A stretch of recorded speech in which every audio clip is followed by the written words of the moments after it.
Hey, what's going on, everybody? Today I have for you Poor Pretty Eddie Blu Ray DVD combo pack.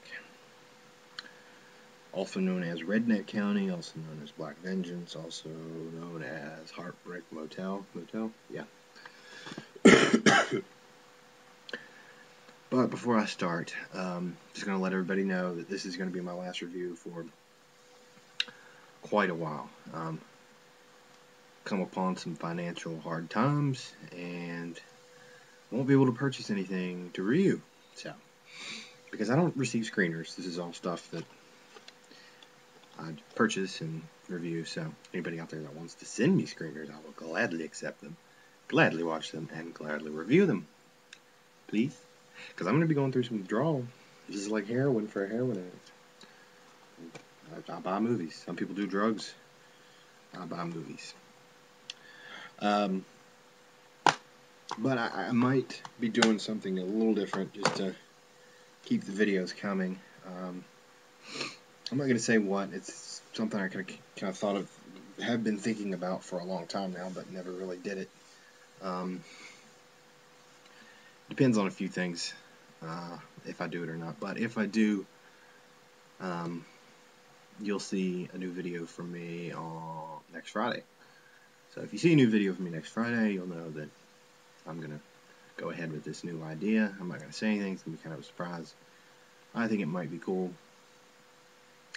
Some people may hate it, but I guess if I do it, you guys can tell me if you hate it or if you like it. So, we'll see. Anyway, Poor Pretty Eddie.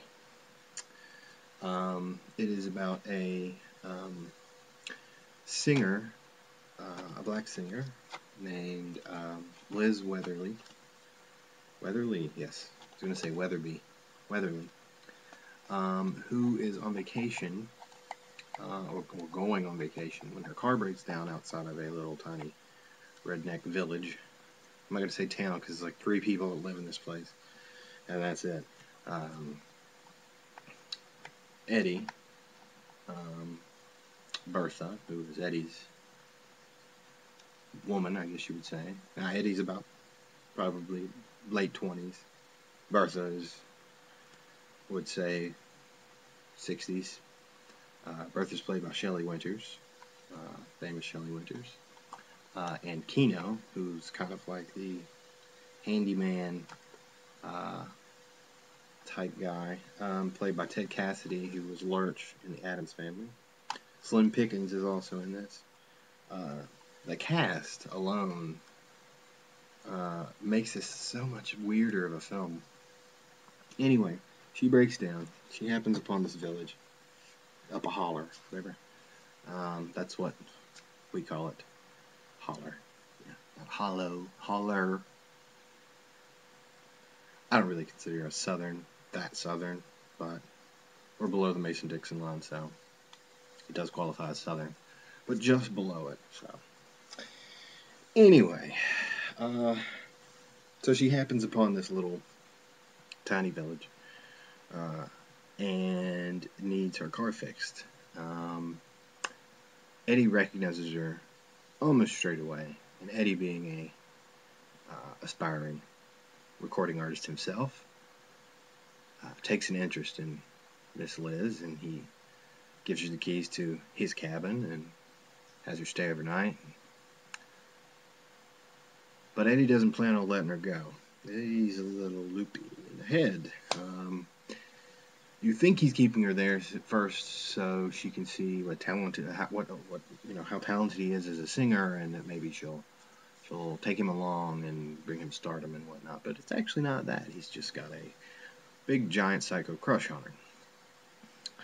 And of course, when she denies his advances, what does he do? He rapes her. But this is backwoods country, and they all stick together. She tries to tell Bertha about it, and Bertha doesn't want to hear anything. She thinks that Liz egged it on, and she tries to do all kinds of stuff. When it all comes down to, you gotta get out by any means necessary. That's right. I'd seen this a couple years ago, but it was, I think, in a cut version. The cut version being the Heartbreak Motel, even though it was titled Poor Pretty Eddie. I'm pretty sure it was a cut version because this one was much different. But before I watched it, I'd heard a lot about it. How sleazy it was. It was one of those, 70s sickies and all that kind of stuff. No, not really. It's not sleazy at all. I'm sorry, but I don't think you can call something sleazy when it contains zero nudity whatsoever. The only nudity in this film is in Eddie's cabin. He has some pictures on his wall that are magazine he's torn out of like a Playboy or something, and they show those up close. But that's the only nudity in the film. So I don't really think this holds up to be a sleazy film at all. There's no nudity, and even the rape scene is actually very, very tame. There's, like, again, I said, no nudity.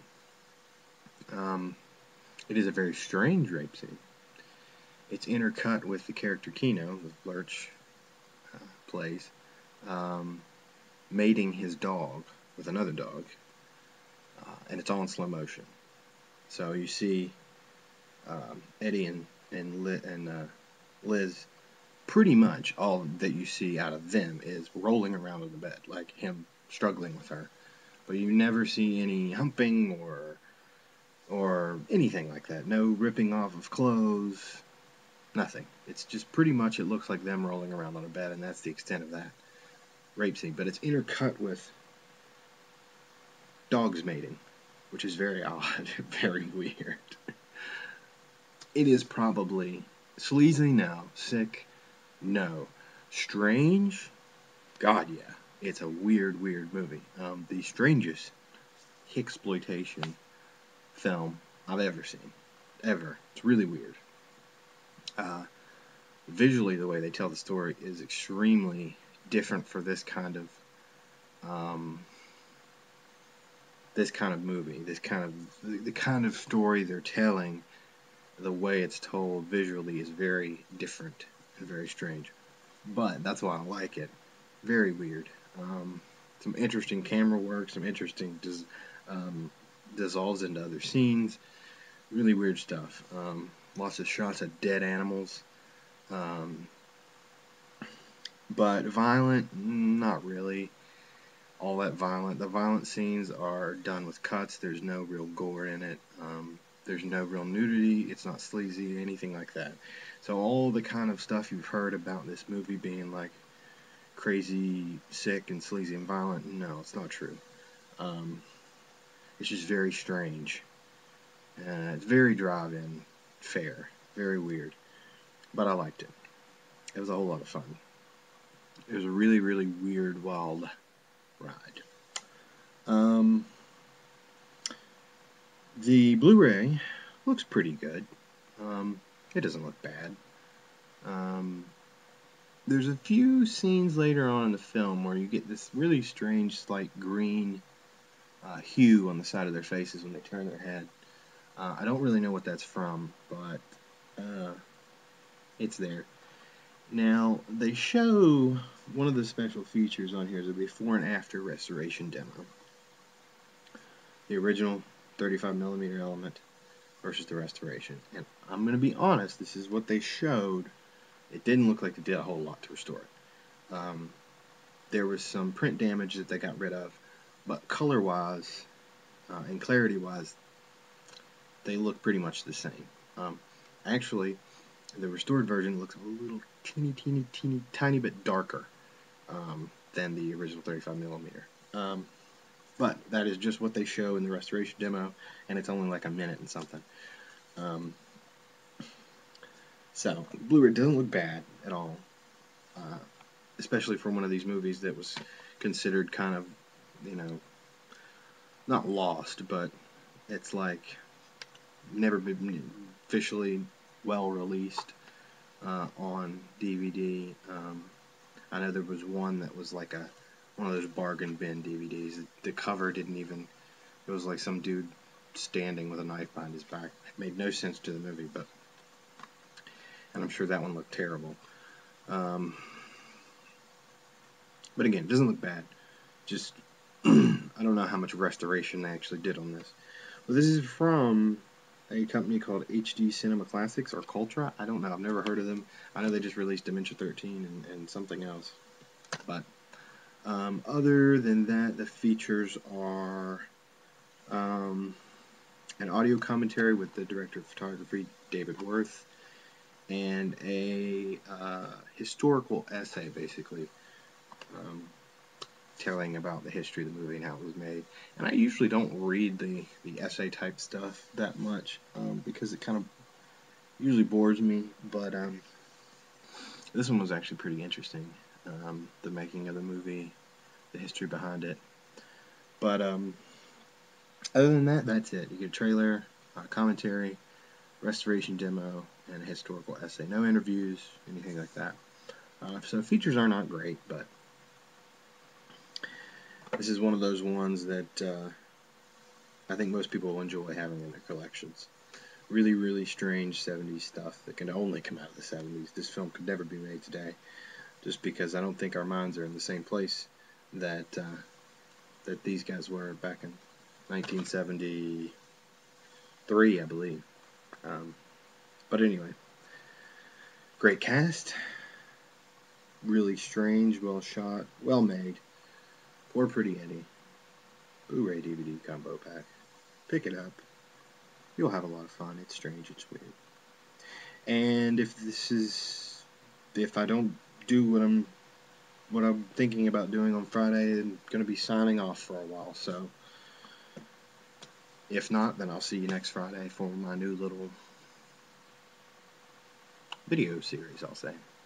But anyway, until then, or until next time you see me,